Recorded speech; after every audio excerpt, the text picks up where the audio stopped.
पहले ये लोग सोचें कि किस तरह से अपने 15 साल के कार्यकाल में बिहार में किस तरह से बहनों की, बेटियों की बेइज्जती बिहार में हुई है। जो भी अपराध इस बीच हुए हैं हमारी सरकार में, अपराधियों का जवाब दिया गया है और कानूनी कार्रवाई की गई है। बल्कि उनके जो 15 साल के कार्यकाल थे, चंपा विश्वास का बलात्कार उसी टाइम में हुआ था। पूजा करती हैं तो क्यों नहीं राम मंदिर की, जब राम जी की स्थापना हो रही थी, वहाँ पर राम मंदिर में पूजा हो रही थी, उनका प्राण प्रतिष्ठा हो रहा था, तो क्यों नहीं ये लोग गए थे। पनोरमा ग्रुप, जो सोचता है वो करता है। आपके अपने सपनों का आशियाना। जी नमस्कार, आप देख रहे हैं भारत लाइव। मैं वे सिंह। जैसा कि आप सभी को पता है कि अभी चुनाव का माहौल है और चुनाव के माहौल में बातें तो बहुत सारी हमारे सामने नज़र आ रही है। इस बीच मैं आपको बता दूं कि आज बीजेपी के द्वारा प्रेस कॉन्फ्रेंस बुलाया गया था, जिसमें बीजेपी की प्रवक्ता सुहेली मेहता जी ने क्या कुछ कहा, तो चलिए पहले चलकर सुनते हैं। पिछले 2020 में पानी पिए थे, मुख्यमंत्री भी बन गए थे, उसके बाद क्या हालत हुई उनकी।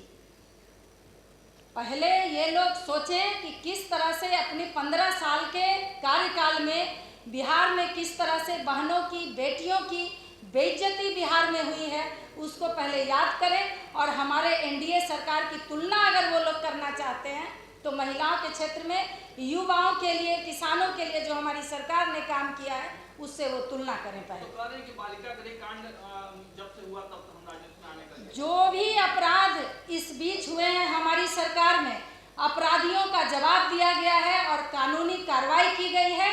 बल्कि उनके जो 15 साल के कार्यकाल थे, चंपा विश्वास का बलात्कार उसी टाइम में हुआ था और उस समय सरकार से उन्हें संरक्षण मिला था। इसलिए उस काल में सरकार से संरक्षण मिलते थे अपराधियों को। आज हमारी सरकार है तो जो भी अपराध होते हैं उसके विपरीत कार्रवाई की जाती है, उसके अगेंस्ट में। चलिए, बहुत बहुत धन्यवाद। लिस्ट पीयूष जी उपस्थित हैं। अब मैं सुहेली मेहता जी से आग्रह करता हूं कि इस प्रेस बाइट को संबोधित करें। आप सभी को मेरा नमस्कार। मंच पर बैठे हुए प्रदेश के प्रवक्ता आदरणीय कृष्ण कुंतल जी, प्रदेश के मीडिया सह प्रभारी एवं पैनलिस्ट पीयूष जी, सबसे पहले तो आप सभी का हार्दिक अभिनंदन करते हैं। आज हम सब आप सभी को आमंत्रित किए हैं कि सारण लोकसभा क्षेत्र के घोषित प्रत्याशी रोहिणी आचार्य जी को अपने क्रेज का घमंड हो गया है।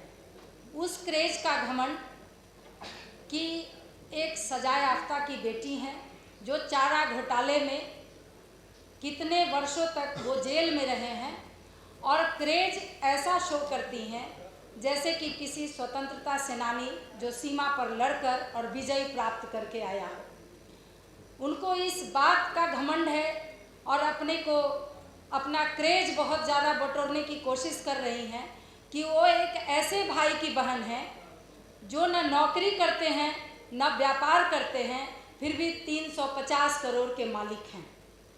वो इस चीज़ का क्रेज बटोरने की कोशिश कर रही हैं कि जिस सारण क्षेत्र में वो प्रत्याशी बनकर गई हैं, उन्हीं के परिवार ने सारण की बेटी को ही बहू बनाकर और पूरे घर ने मिलकर, पूरे परिवार के सदस्यों ने मिलकर शारीरिक और मानसिक प्रताड़ना कर जिसे घर से बाहर निकाल दिया। उसी सारण में लालू प्रसाद जी अपनी बेटी को स्थापित करना चाह रहे हैं, राजनीतिक रूप से इस क्रेज को बटोरने की कोशिश कर रही हैं। न जाने क्रेज को बटोरने के लिए कौन कौन सा हथकंडा अपना रही हैं। हमारे भारतीय संस्कृति में महिलाओं को लोग पूजनीय मानते हैं।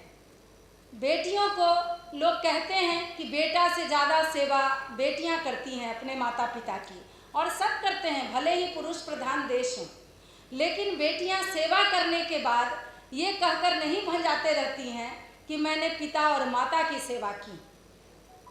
पिछले साल जिस तरह से रोहिणी आचार्य ने अपने पिता को किडनी दिया, जान बचाई, ईश्वर करे लालू प्रसाद जी स्वस्थ रहें। लेकिन जिस तरह से आज ये चुनावी मुद्दा बनाकर घर घर जाकर रोहिणी आचार्य कह रही हैं कि मैंने पिता को किडनी दिया है, आप हमें वोट कीजिए, मेरे जैसी बेटी सभी को होनी चाहिए। तो ये राजनीतिक हथकंडा जिस तरह से अपनाई हुई हैं, ये तो शक है कि उन्होंने किडनी दिया भी है या नहीं दिया है, ये भी जांच का विषय है। या इसको एक राजनीतिक साजिश समझकर कि हम राजनीतिक रूप से लॉन्च होंगे तो उसके लिए इस तरह का किया जाए, इस तरह का नाटक किया जाए, ये भी एक शक की बात है और ये जांच का विषय है। सिंगापुर से एक महिला आकर और बिहार के सरजमी पर आकर और चुनाव लड़ती है और वो बार बार जो बिहार एनडीए की सरकार जब से पिछले 17 साल से काम कर रहा है, बिहार का विकास कर रहा है, उस बिहार में जिसने महिला सशक्तिकरण को कहां से कहां तक पहुंचाया, वहां पर वो ये घोषणा कर रही है अपने क्षेत्र में कि महिलाओं की सुरक्षा करूंगी। अरे पहले अपने घर में महिलाओं को सुरक्षित रखिए, जो दूसरे की बेटी आती है तब आप समाज की बेटियों की सुरक्षा की बात करेंगे। और जिस तरह से लालू प्रसाद जी को सामाजिक प्रणेता और सामाजिक न्याय के नेता कहे जाने वाले लालू प्रसाद जी, आप अपने परिवार में भी न्याय नहीं कर पाए, बेटी और बहू में अंतर किया, तो आप फिर समाज के न्याय की बात क्या करेंगे? जहां पारिवारिक न्याय की बात नहीं हो, वही उनकी बहू जो रो रो कर कह रही थी कि मैं भी तो यादव समाज की बेटी हूँ।